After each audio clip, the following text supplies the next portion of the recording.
Doctor Paul कलानिथी एक प्रतिष्ठित neurosurgeon, मस्तिष्क शल्य चिकित्सक थे।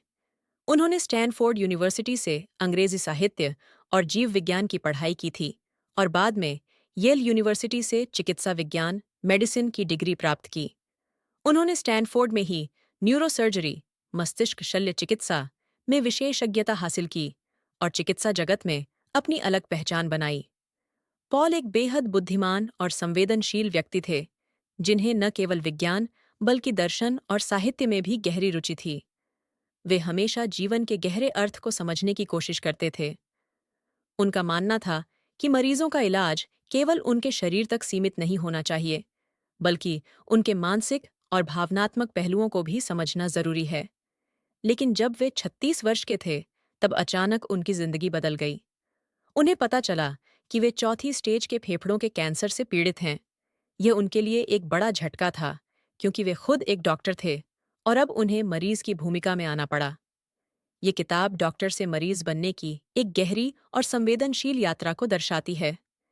इसमें बताया गया है कि कैसे एक महत्वाकांक्षी डॉक्टर, जिसने जीवन बचाने की कसम खाई थी, खुद जीवन और मृत्यु के बीच संघर्ष करने लगता है। जब पॉल को कैंसर हुआ, तब वे अपनी जिंदगी के सबसे महत्वपूर्ण पड़ाव पर थे। उनका मेडिकल करियर चरम पर था, वे शादीशुदा थे और उनके पास एक उज्जवल भविष्य था। लेकिन कैंसर ने अचानक उनकी सारी योजनाओं को तोड़ दिया। इस किताब में पॉल ने न केवल अपनी बीमारी और चिकित्सा यात्रा का वर्णन किया है, बल्कि जीवन के उद्देश्य और मृत्यु के अनिवार्य सत्य पर भी गहरी बात की है। वे लिखते हैं कि मृत्यु अटल है, लेकिन इससे पहले हमें अपने जीवन को अर्थपूर्ण बनाना चाहिए। जब उन्हें कैंसर हुआ, तब वे अपने करियर की ऊंचाइयों पर थे। उन्होंने इस बीमारी को एक अलग दृष्टि से देखने की कोशिश की। वे सोचने लगे कि क्या एक सफल करियर ही जीवन का उद्देश्य है। उन्होंने अपने पेशेवर जीवन को जारी रखने का फैसला किया, लेकिन कैंसर की वजह से उनका शरीर कमजोर होता गया।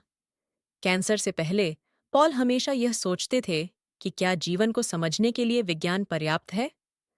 वे हमेशा मानते थे कि चिकित्सा केवल शरीर को ठीक करने का नाम नहीं है, बल्कि यह जीवन के अर्थ को भी समझने में मदद करती है। लेकिन जब वे खुद मरीज बने, तो उन्हें एहसास हुआ कि मृत्यु का सामना करना कितना कठिन होता है। बीमारी के बावजूद पॉल और उनकी पत्नी लूसी ने एक बच्ची को जन्म देने का निर्णय लिया।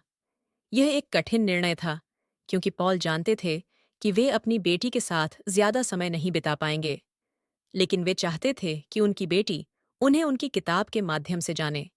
उनकी बेटी कैडी उनके लिए प्रेम, आशा और जीवन का प्रतीक बनी। पॉल अपनी बेटी से बेहद प्यार करते थे, लेकिन वे जानते थे कि वे उसके बड़े होने का अनुभव नहीं कर पाएंगे। यह दर्द उन्हें हर दिन महसूस होता था। पॉल जानते थे कि उनके पास जीने के लिए ज्यादा समय नहीं है, लेकिन उन्होंने अपनी बीमारी को कमजोरी नहीं बनने दिया।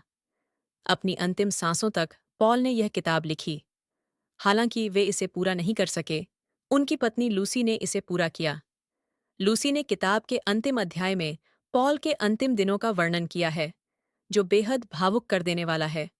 व्हेन ब्रीथ बिकम्स ईयर सिर्फ एक किताब नहीं है, बल्कि एक दर्शन है।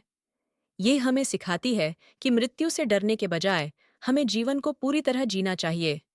इस पुस्तक का सबसे बड़ा संदेश यही है कि हमारे पास कितना समय है, ये मायने नहीं रखता, बल्कि हम अपने समय का उपयोग कैसे करते हैं, यही महत्वपूर्ण है।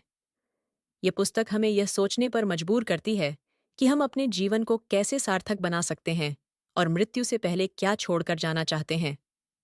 व्हेन ब्रीथ बिकम्स एयर उन सभी लोगों के लिए एक प्रेरणा है, जो कठिनाइयों का सामना कर रहे हैं और जीवन के गहरे अर्थ को समझना चाहते हैं।